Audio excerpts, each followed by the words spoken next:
curiosidad. Acompáñanos si quieres respuestas, pero sobre todo si te haces muchas preguntas. El viajero de la ciencia, con Carlos Alameda.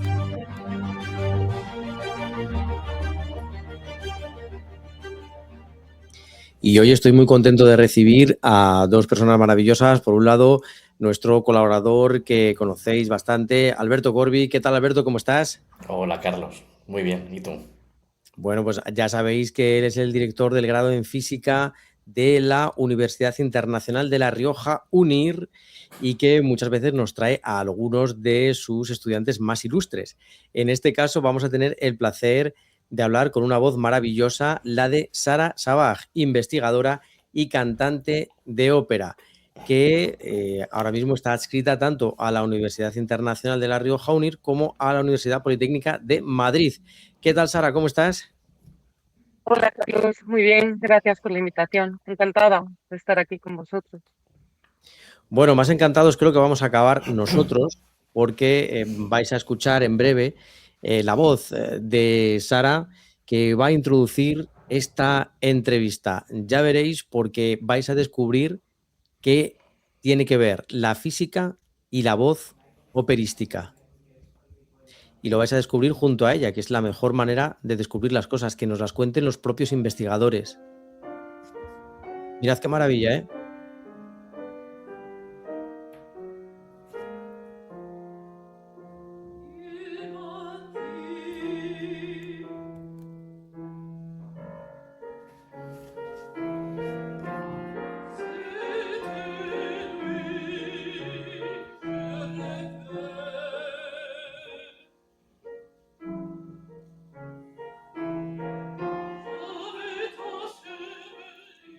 La voy a dejar un poquito de fondo, ahí la música de Sara, porque la verdad que me da cosa cortarla, la verdad.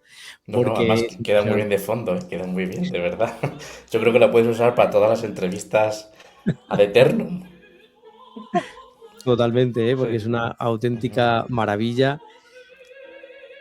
Bueno, Sara, pues cuéntanos, porque, a ver, desde luego tienes un perfil poco habitual, es decir, eres investigadora, eres también cantante de ópera, estás estudiando la voz desde el punto de vista también de la física, es decir, es absolutamente espectacular. Estás ahora mismo desafiando un poco la barrera entre el arte y la ciencia. Has actuado, si no me equivoco, en el Teatro Real de Madrid, en el Cercle del Liceu en Barcelona, también en el Palacio de la Música de Valencia y escenarios internacionales como Hamburgo y Viena.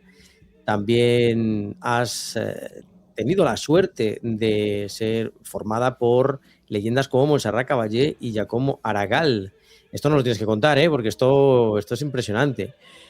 Y has dado vida a roles tan exigentes como Leonor en Fidelio, o Leonore en Fidelio, o Amelia en Un balo in maschera. Impresionante, la verdad, que tienes, vamos, una calidad impresionante como Muchas gracias. artista, pero también como investigadora predoctoral, ¿no?, de la Universidad Politécnica de Madrid y estudiante de física en la UNIR. Bueno, ¿cómo conjugas todo esto, Sara? Me parece impresionante. Cuéntanos. Eso, queremos Bueno, saber. pues os cuento un poquito. Yo comencé a estudiar música desde muy joven.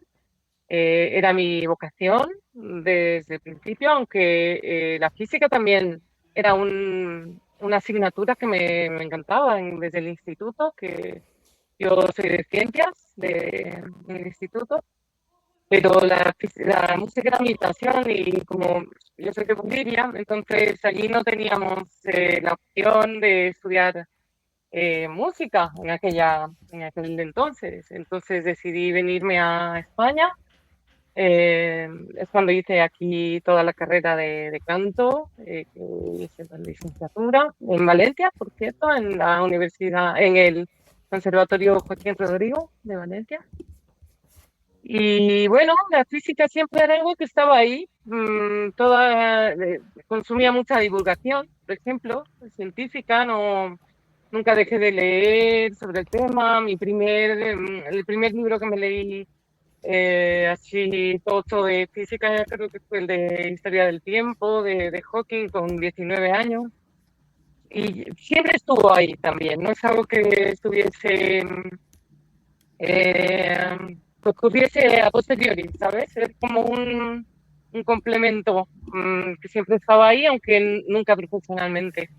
Me hacía algún curso de estos de edX o de estas Coursera, etcétera, y veía que tenía, que podía hacerlo, y bueno, en un punto decidí apuntarme a estudiar física, esto antes del doctorado, a distancia, y ahora en la UNIR, encantadísima con el grado de la UNIR, por cómo llevan tanto profesores como Alberto, que está siempre ahí, a tope.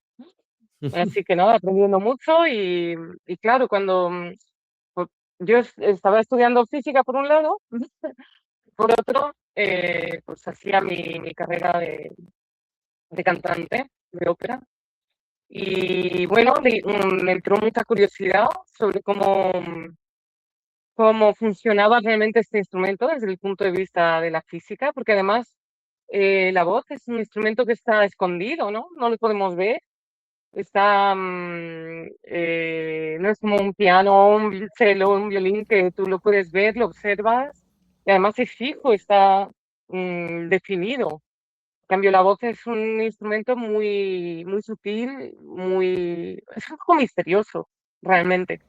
Entonces, intentar entenderlo desde el punto de vista físico era también un reto para mí, y fue cuando me inscribí en el doctorado de música que ofrecía, de música y su ciencia y tecnología, que ofrecía la Universidad Politécnica de Madrid, junto con el Conservatorio de Artes, el Real Conservatorio de Madrid. Y bueno, y ahí fue cuando conocí afortunadamente a mi director de tesis y tutor, que es Paco Gómez, que es el doctor Paco Gómez, que es profesor titular allí y es un apasionado del estudio. Realmente yo he tenido la gran fortuna de dar con una persona como él, porque él es músico también, pero es matemático, doctor en informática, matemático y doctor en informática, sí. Y bueno, y entonces su línea de investigación, su grupo de investigación está centrado en el estudio de la música, pero a través de las matemáticas.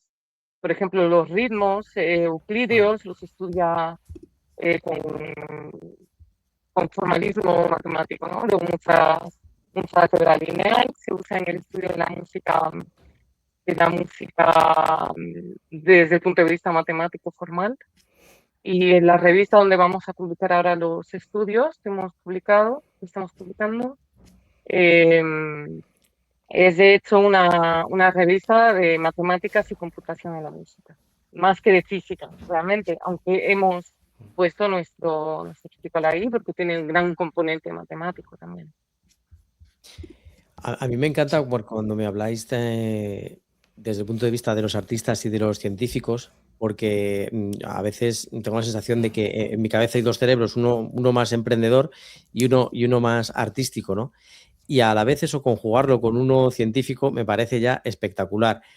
Y justo lo que has comentado, la música, que es una disciplina que precisa disciplina, como las matemáticas y como la física, y que la unáis así y que la disfrutéis así, a mí me parece fantástico. Me reconcilia un poco con todo, ¿no? Me parece una auténtica maravilla que se unan estas dos grandes pasiones.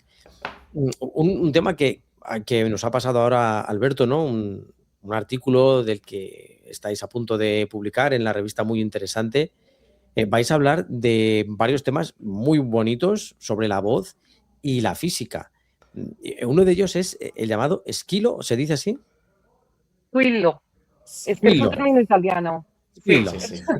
Exacto, eso hay que decirlo con una copa de vino. eso. Hay que decirlo con estilo, Carlos. Y Squillo. bueno, ahora dejo ya a Sara, vaya por delante, que es un artículo de Sara y que es una contextualización para el público general de dos artículos que va a presentar en breve en un congreso en Nueva York, que eso también hay que decirlo con su estilo. O sea, que eso también ahí tiene mucho que presumir Sara.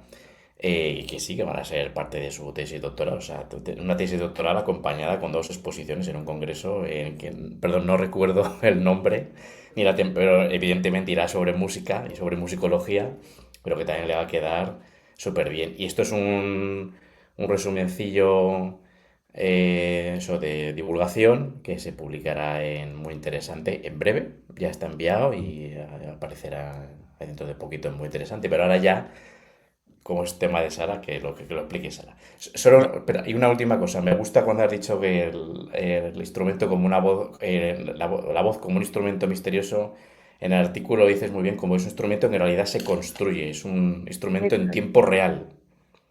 No es un eso es. instrumento, Es no como, tiene una forma fija, eso me encantó cuando lo leí, porque todos los ujú, instrumentos tienen una estructura física estructural cerrada. O terminada, permite, ¿no? sí, terminada, Sí. permite ciertas variaciones y mecánicas y ya está. Pero la voz es un instrumento muchísimo más fluido, ¿no?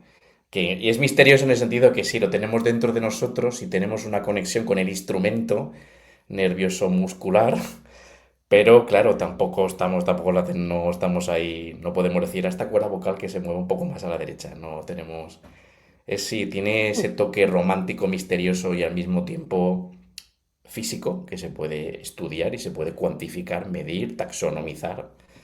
Eso me gustó mucho. Y ahora ya, adelante, Sara, ya me callo.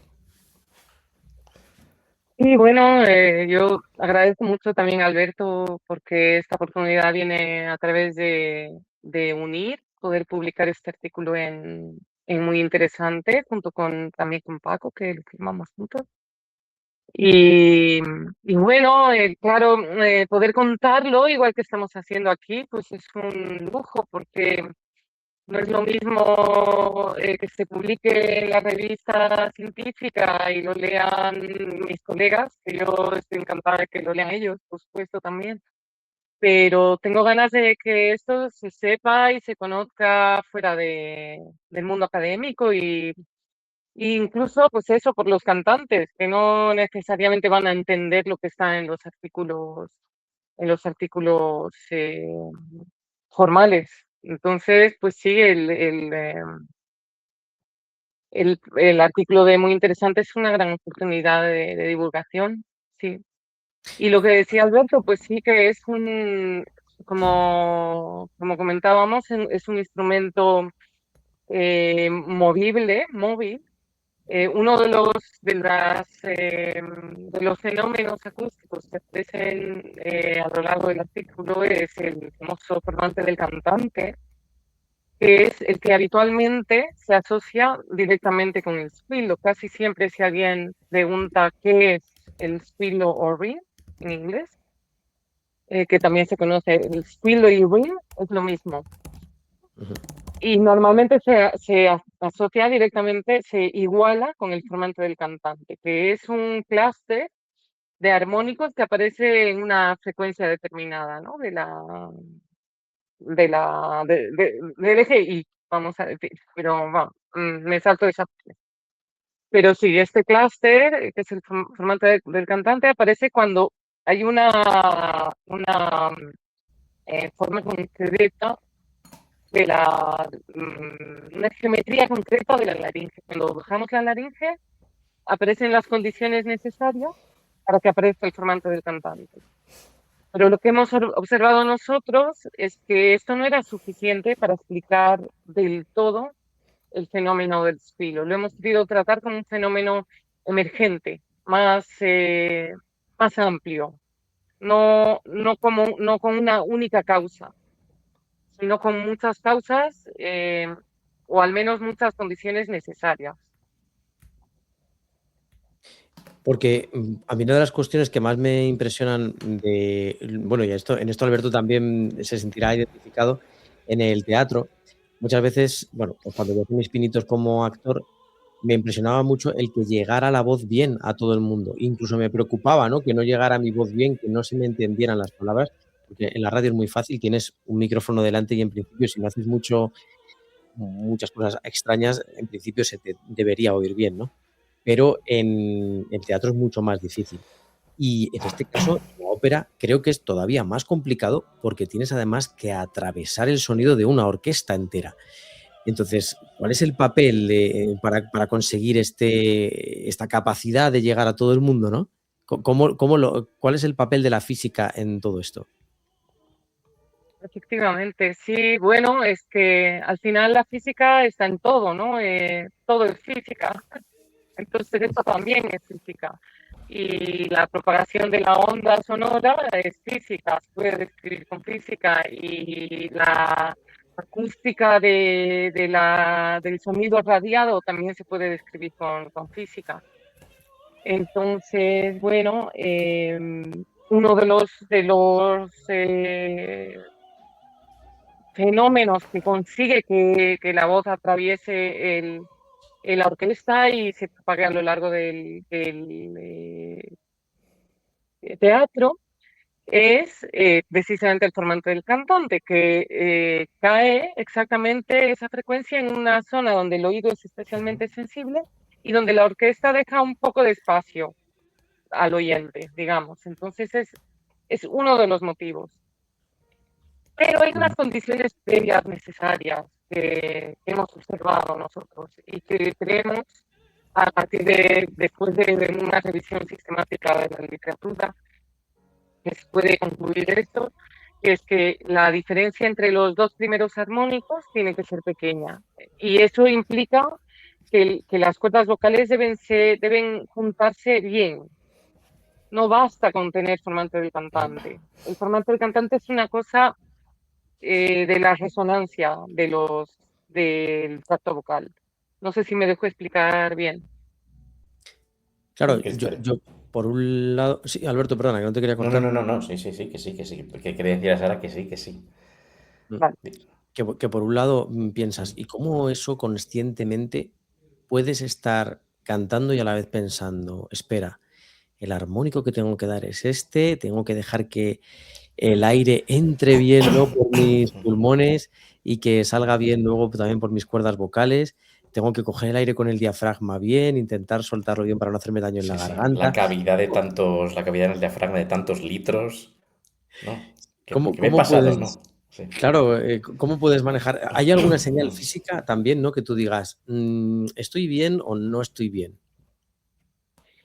Eso es una cuestión de propiocepción, al final, del propio cantante, que va desarrollando a lo largo de los estudios, del tiempo.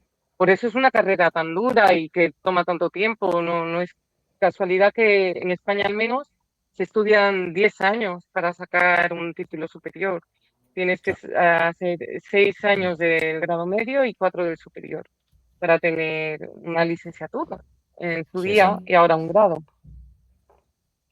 ¿Y qué te iba a decir? Y claro, eso es por entrenamiento al final, y evidentemente un cantante no está resolviendo ecuaciones diferenciales mientras canta, no es el caso, no. Sí, eso también lo comentas en el artículo, ¿no? Sí, y es importante entender eso, o sea, la parte teórica, evidentemente, eso no lo domina el cantante, y de hecho, lo que suele ocurrir es que los profesores explican estas cosas con metáforas, pero a veces la metáfora se queda corta para explicar exactamente qué está pasando. Y a veces el cantante, el estudiante, echa de menos que el profesor le pudiera explicar las cosas con más precisión y con verlo, ¿no? algo más de realidad. Sí, Y, incluso medirlo y verlo enseñarlo. o medirlo. Yo en mi Sí. clase, porque yo soy profe de canto también, en mi clase yo les llevo el programa con el que suelo trabajar para investigar, que es el Voce-Disco, y mientras están cantando no solo les da voz, sino que están viendo pasar el espectro de su voz.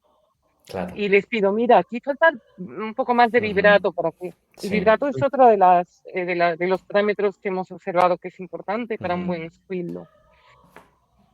67 cantantes, ¿no? Habéis llegado a estudiar, ¿no? Sí, su percepción, realmente. O sea, lo que han hecho es una prueba de percepción ellos. Los 67, que la mayoría son sopranos y tenores. Pero bueno, esto Ujú. responde más a una cuestión demográfica de cómo son las voces. La mayoría son voces agudas. Y bueno, voces graves tenemos cada vez menos, además.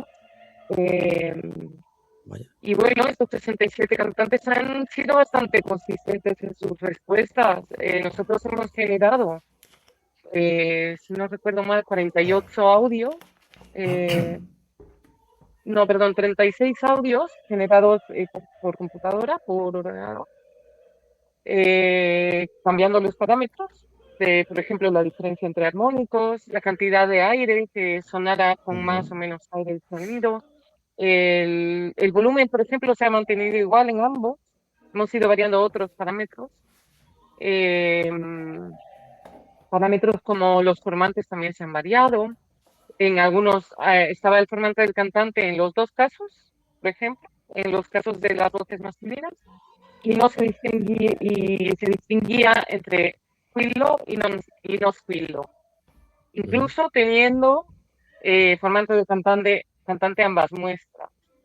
Y luego eran 16 audios de cantantes reales, los que habíamos nosotros hecho un análisis acústico previo, justamente con voz y también eran bastante consistentes en los resultados. O sea, había mucha agreement, perdón, no me Ujú. viene en este momento. Correlación. Sí, ¿no? Y hay mucho acuerdo entre los cantantes, una correlación muy alta, muy clara y además una probabilidad, un p-value, un valor de probabilidad muy bajito. Y eso quiere decir que era muy improbable que se debiera a la casualidad o a una distribución normal, una distribución casual, Sí, sí, sí. por lo que hemos Que podido descartar responde a un entrenamiento sí. y a un expertise, claro. Sí, a Sí, mí. no, y que el propio Squillo era reconocible como tal con los Ujú. parámetros que habíamos propuesto nosotros, que realmente no estaban propuestos así hasta entonces, ¿no? Hasta ahora. Sí, Entonces a mí es lo que. nuestro pequeño granito de arena para entender el Muy buena tema. aportación. Sí, sí, lo que me ha gustado es que todo esto nace de un arte que siempre se considera, como ha dicho antes Sara, algo misterioso, ¿no? Llevado al instrumento vocal, pero que podemos cuantificarlo, medirlo, ponerle nombre, ponerle categorías y aplicar métodos matemáticos y incluso hasta de machine learning y no dejarlo en metáforas, ¿no? Como bien decía, ¿no? A mí también mi profesora de teatro, la que quiero un montón, también habla de proyectar, hay que proyectar, pero ¿qué es proyectar, no? Y nosotros decimos, los alumnos, gritar, ¿no? Tampoco es gritar, ¿y qué es, no? Y al final va saliendo, ¿no? El arte va saliendo, ¿no? Pero muchas veces sale de la repetición y de las correcciones, ¿no? Pues no te oigo, pero no grites. Y al final yo creo que eso también, seguramente también habrá estudios en teatro que permitan eso, ponerle no un nombre tan bonito como Squillo, pero algo, ¿no? Cómo es de verdad un sonido. Incluso tuvimos una vez un profesor de vocalización que nos decía que era como casi como si lanzásemos en parábola una palabra pa, ¿no? Y que tenía que caer, y era como lanzarlo, ¿no? Como un proyectil balístico que lanza y llega. Pero claro, es todo ayuda a lo tonto, ayuda psicológicamente, pero a mí también me hubiera gustado verlo, ¿no? Quiero ver una pantalla, un plot, ¿no? XY, Ujú. y incluso si lo puedo ver hasta en tiempo real yo creo que puede ayudar. Eso no sé, Sara, si lo habéis hecho, el enseñar en tiempo real al cantante, mientras va haciendo el experimento, cómo se va Eso es viendo. un próximo experimento que tenemos en mente. Todavía no Porque lo hemos puede podido. ayudar, sí, eso, puede ayudar psicología en todo, no solo en las artes, en el deporte, porque el deporte también es un arte, ¿no? Al final uno domina el arte y hace tal movimiento o consigue Sí, tal postura. eso es. En el fútbol también, todo, en el aikido, todo. Y es La instintivo. búsqueda de la demand perfecto, ¿no? Del ejercicio perfecto. Sí, Del... sí, pero claro, y eso al final se puede parametrizar normalmente, sí, y luego se puede enseñar en tiempo real o a la continuación para, mira, sí, aquí me he desviado tantos grados no he llegado a esta frecuencia, me ha faltado este armónico aquí porque lo veo, ¿no? Me ha faltado, lo ves en el osciloscopio. Bueno, ahora evidentemente en programas de ordenador más modernos como el que ha dicho Sara antes, pero sí que en el fondo la ciencia es arte. O el arte es ciencia, ¿no? Oye, pues mira, te aprovecho para hacerte la última preguntita porque estamos ya que nos queda poquito tiempo, pero aprovecho para hacerte una última pregunta que tiene que ver con con lo artístico. Como hemos estado ahí tocando esta parte tan bonita, ¿no? De la ópera, del teatro. Sara, ¿hay algún papel que ahora mismo te gustaría llevar a escena? Qué interesante. Oh, buena pregunta y de hecho, mira, en el artículo de Muy Interesante menciona a las valquirias, Mm. porque justamente en la Valquiria, en la ópera Die Walküre de Wagner, que es la segunda ópera de la tetralogía, ahí hay un personaje que se llama Sieglinde, que me lo estoy estudiando ya porque lo siento muy adecuado para mí, ¿no? Así que si tuviera para un papel así soñado, sería este, Sieglinde. Y A mí, alguno en italiano sería tal vez Turandot. Bueno, pues oye, pues Sara, que muchísimas gracias de verdad por haber estado aquí en el Viajero de la Ciencia. No sé si acabar el programa con tu propia música, aunque es verdad que tendremos que poner la sintonía del programa, no nos va a quedar otra, pero de verdad que es un placer impresionante escucharte, es increíble la voz que tienes y por también es Gracias. partida un... doble. Escuchaste por partida doble. Efectivamente, porque también como divulgadora nos has explicado muy bien algunos aspectos de la voz que yo creo que nos interesan a todos, también por salud, porque hay veces que nos provocamos afonías precisamente por no colocar bien la voz y yo soy, mea culpa, el primer pecador en esto. Pero bueno, pues muchísimas gracias, Sara, de verdad, por haber estado con nosotros aquí en el Viajero de la Ciencia y esperamos verte muy prontito, Sara. Gracias a ti, Carlos, ha sido un placer. Gracias, Alberto, también. A ti, Sara, y a ti, Carlos, también. Muchas gracias por invitarnos. Vale, pues oye, fenomenal, os Muchas agradezco gracias. muchísimo. La audiencia también, por favor, tened en cuenta que os voy a dejar el enlace al canal de Sara en la descripción de nuestro canal de YouTube del Viajero de la Ciencia. Ahí vais a poder tener el enlace también al canal de Sara, que es lo que estáis escuchando ahora. Y nada más deciros que nosotros nos vamos, pero que volveremos pronto, muy prontito, aquí a El Viajero de la Ciencia. Ya sabéis, vuestro programa favorito, espero, de divulgación científica, en el que, como sabéis, tocamos temas que tienen que ver muchas veces también con el arte. O sea que hoy nos ha venido de lujo esta aparición de Sara, esta invitación que nos ha traído Alberto Corbí. Pues nada, muchísimas gracias a todos por habernos escuchado y nos vemos muy pronto. Hasta luego, que vaya muy bien. Adiós, adiós. El viajero de la ciencia, Carlos Alameda.